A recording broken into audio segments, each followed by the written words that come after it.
Andrew McCart, IFLTV. I'm here with the knockout artist himself. There he is, looking right fucking at me.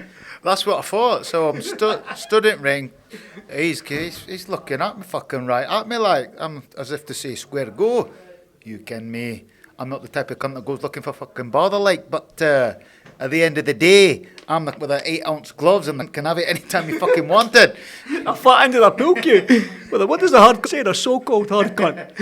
Maxi, for somebody that isn't known for knockouts, that was a spectacular knockout tonight, and one that looked like you needed because that fifth round, he was in the fourth round, fifth round, he's starting to come on strong, and it was only a 6-round fight. You've not had a 6-round fight in a long time. So, yeah, was that sort of like the game plan going into that 6th round was to get him out there and make sure this fight was won? No, the main thing was just to go out and win, and you know, again, I probably hit wrong spot because I feel absolutely terrible. That I hurt him like that, you know, seeing his face like that. So I think I'm in wrong game, mate. But yeah, I asked the referee again. I'm scoring it wrong. I'm my own worst critic, so I'm scoring it in my head, and I'm thinking I don't know if I've given myself a single round here. I'm boxing fucking gash, and I think I've listened to their corner. Seem to be over near their corner a lot. And he's going, "That's it, Staffos, you've hurt him," and I'm like, "He hasn't hurt me. I know he's coming on strong. He's pressing me. It was a small ring as well, big old lad. So he's pressing me, and you know, I'm making him miss, but I wasn't making him pay enough. So I'm been my own worst critic there. But in the 6th round, said to you earlier. So as he was coming in, this is where his inexperience, and I think my experience has told. He's coming in not like a bit falling in, but leaving his head smack bang in middle and not coming off to the side. He was just forward. So I thought, right, a bit of Callum Smith, sort of catch counter or slip and counter. So as he's come in, I think I've slipped and just come back with it. I didn't load it up, I just let it go, and it was smack bang on chin, and he went sailing down. And he looked a bit shaky, he'd gone back with his hands behind him. I thought, that's a good, I think that might have really done him, but he managed to get up, beat the count. And he looked all right. I'm looking at him thinking, has he gone here or what? And I thought, right, if he comes out swinging straight away, just be a bit thingy, because, like Nigel Benn was dangerous when he were hurt. This kid could have been dangerous when they were hurt. So, what thingy? But then as I got closer, he'd not really responded to me stepping in, and his hands were down here, his face was still a bit gone. And I thought, right, let the backhand go, and that got him straight. He'd not recovered. Bang on chin, and it were down, and I think the referee waved it before it was fully down and tried to get back up like. But I hope he's all right, because I seen him as he came up the stairs before you and that. He beat a friend of mine up in Scotland, Martin Cross, in the last fight, I believe it was. So I knew he was dangerous, and when I saw him in the head-to-head on the TV screens as you both came to the centre ring, everyone was like, what weight is this? Is this welterweight? I mean, he looked massive compared to you in there. And I felt he had strong, he would probably punch power, like pound for pound. Probably he hits harder than William Zepeda, but where Zepeda is elite, he got the good feet, the angle, placing it, and the body shot he caught me. He took me soul. But Staffios, raw natural power. He might learn down years, placing shots, but real strong guy, big guy as well.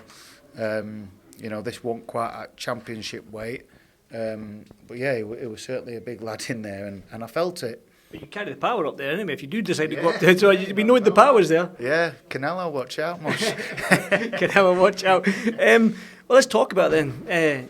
You're used to the bright lights of Vegas, and now you're on the undercard, headlining Vegas to the undercard in Sheffield. I'm not dissing this, but you've done the 12 rounders in Oklahoma. You've tasted that Las Vegas headline.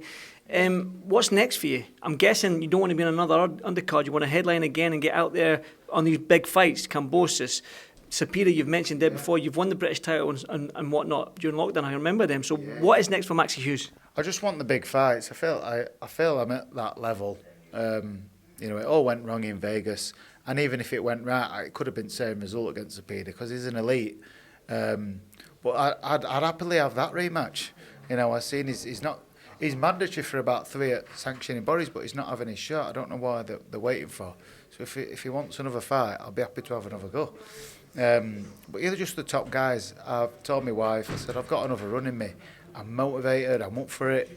I've now got to win, so I can get hopefully a big fight. So anyone who's above me, I'm coming for them. Like, you mentioned the rematch against Zepeda, but I'm guessing that wrong in your eyes against Kambosos is a wrong that you want right. Absolutely, yeah. And George has said he'd like to come over here again. I think he might be a bit too chicken for that, but I'll go to Australia if that's what he wants. I'll go over. He don't respond to me on social media, but we're both still looked after by Lou DeBella. So again, I'll speak to Lou this week, and you know, Lou said he's going to pay me, so I need to chase him up for that. Otherwise, I'm not getting paid tonight. Well, you got the £1,000 knockout bonus. Well, yeah, our young un will spend that on sweets the weekend. So yeah, be speaking to him, I say, look, what is George doing? Because he had no right being in there with Lomachenko, and the result were what I predicted. George not good enough.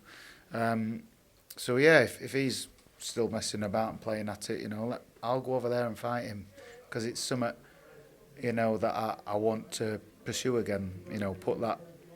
I still see it as a win. I know it's an L, but I see it as a win. But I want to just get the W on my record for George. Mm-hmm. You mentioned you told your wife that you've got another run in you. What does that run look like? I mean, you were this close to the world title. Yeah. You know what I mean? So what does that run look like? Well, we'll see if my team can get, you know, speak to the champions and whatnot, and see if we can get, you know, a shot at it. Or if not, we'll look at how we can get into position. So I have to have a shot, you know, go through the channels, eliminators, etc. So yeah, we'll see. Hopefully, you know, I know Shakur's out now with an injury. There's Loma.